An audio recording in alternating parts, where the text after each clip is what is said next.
Hello, good morning. I told you I'd be back with some sleep.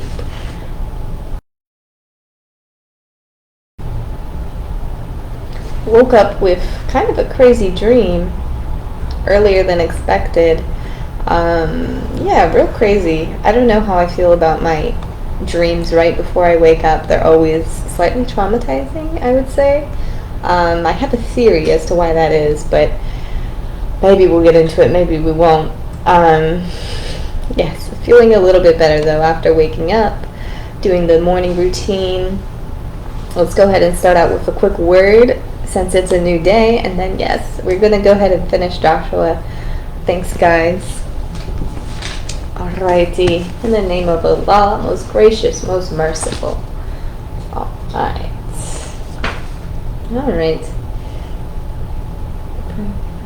My thumb kind of landed in the middle of 39 and 40, so I'm going to see maybe I can read both or just maybe the first one. It's close to the first one.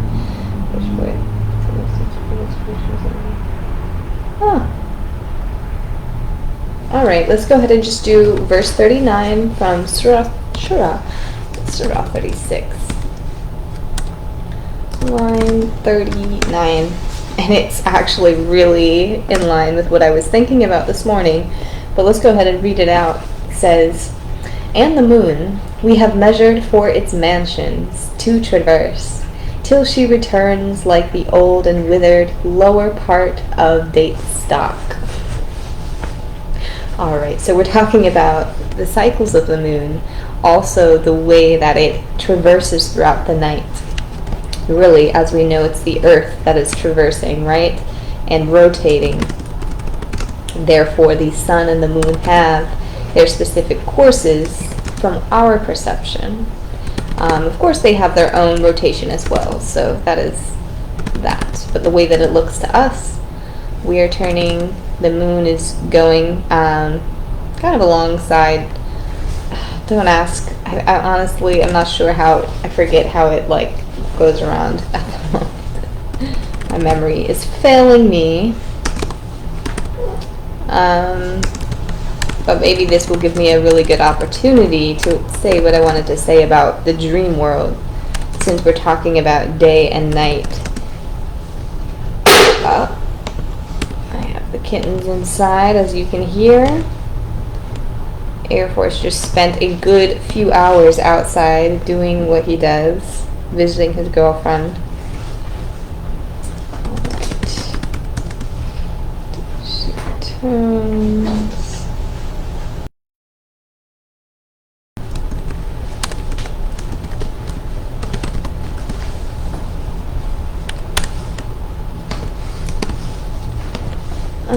Withered.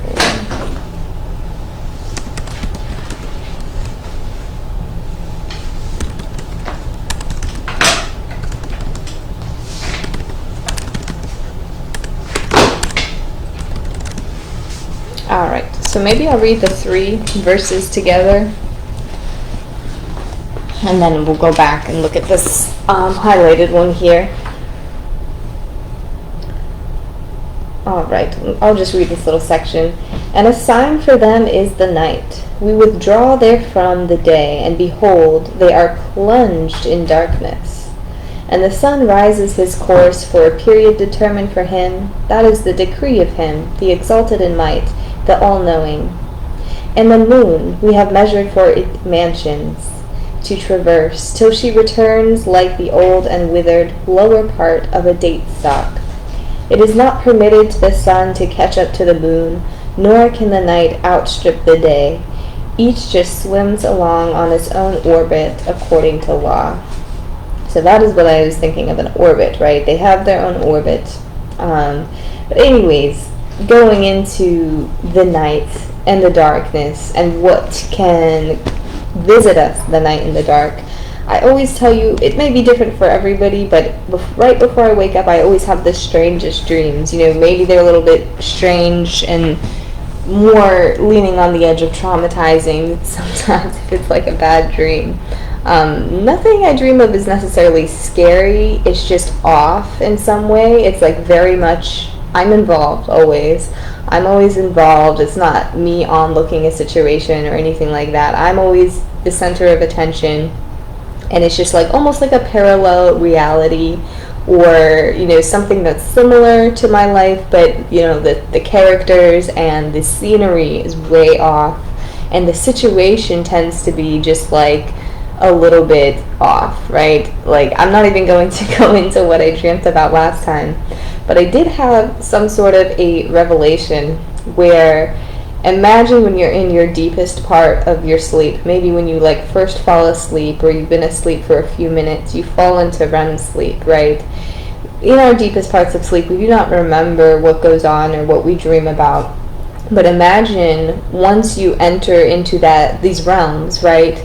It's like when from a bungee, like imagine bungee jumping. You're jumping, and you fall down at a great speed until you hit the very, very bottom, right?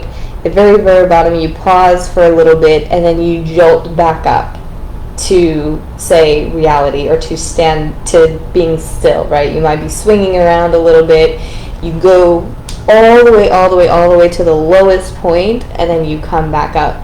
So that's kind of how I imagine the dream world, or how our consciousness operates when it's asleep, right? It's going through all these levels of consciousness, starting at the very top at a very, very great speed to maybe not so gracefully, right, bring you all the way back down to reality. But before you enter back to reality, or our perceived reality, right, our life, our daytime, before we enter back into daytime, we are actually at our lowest position, right? We might be swinging around, we're dropping very, very low, and then we bounce right back up to reality. And I think maybe the reason for this is due to maybe, or it could be, like I said, it could be different for everyone, but for me, it's probably to remind myself to be grateful when I wake up, right? I'm not at the lowest point. I'm at, a few pegs above, which is great, right? It's to remind us to really be grateful, for me. But of course, not everybody dreams like this. I almost am a little envious of those who have prophetic dreams or something of that nature, because if I tell you the things that I dream about, they are absolutely not prophetic, nor would I want them to be prophetic. That's how, just off kilter they are to my actual reality. So I wish I was somebody who would like see the future, or see, signs or something like that. But it really just is essentially a lower form of consciousness, at least the ones that we can remember right before waking up. And they might be so unsettling that they actually cause us to wake up out of our sleep. That's often what happens to me. Not every night, but the nights that I do notice them and I wake up, I'm like, what the heck was that? And it puts me off for the day, but then it does remind me that, like, okay, it was just a dream. And I was also told to not dwell in the dream, right? You can think about it for a second, think about how it might make any kind of relevance, but don't spend too much time thinking about it or dwelling about it, because it's really not there to serve you much of a purpose other than to wake you up grateful for where you are now. So I don't know if that would help anybody. I don't know if anybody relates to that, or having that experience of just like a weird dream. And sometimes they aren't all bad, like they're not terrible, and sometimes they're almost a little exciting and intriguing, but it's just almost like the moral level of the dream is just kind of like deteriorated. I don't know how to explain it. It's just like I would do things I probably maybe would have done in the past, but I wouldn't do right now in my current life. So I don't know if it's also a form of healing and helping me to get over things, or realizing that I am over maybe a certain subject or something like that.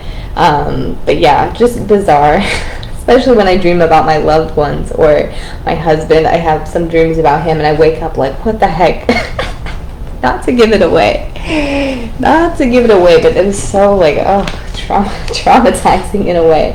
And then it had me thinking in the morning, I'm like, is this reality? Like, how is this what I have to be worrying about? But in reality, no. It caused me to remember what I thought of actually just yesterday before I went to sleep, was this idea of the bungee cord. We jump from the highest place, go down through our night of sleep, all the way to our lowest point, and then we're jolted back up awake, right, to our norm. But yeah, very, very interesting. It was nice how Allah had prescribed me these day and night verses, also very beautiful and poetic. Not to ramble too much, I just want to look up one thing. I want to see what a date-stalk looks like. Oh, interesting. Huh. So I googled date-stalk, and some pictures I got of an actual date-stalk, but also I'm looking at pictures of the moon cycle and how on its curve, or excuse me, on its orbit, right, it kind of curves around as it's going through to the cycle of the moon, and a date-stalk is also curved. I think that's why that correlation has been made.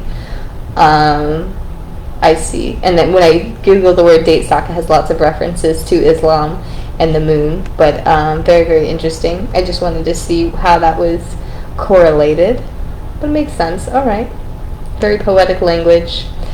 All right, you guys, we're going to get into Joshua. Let's get it done. I appreciate you listening. Have a great rest of your day.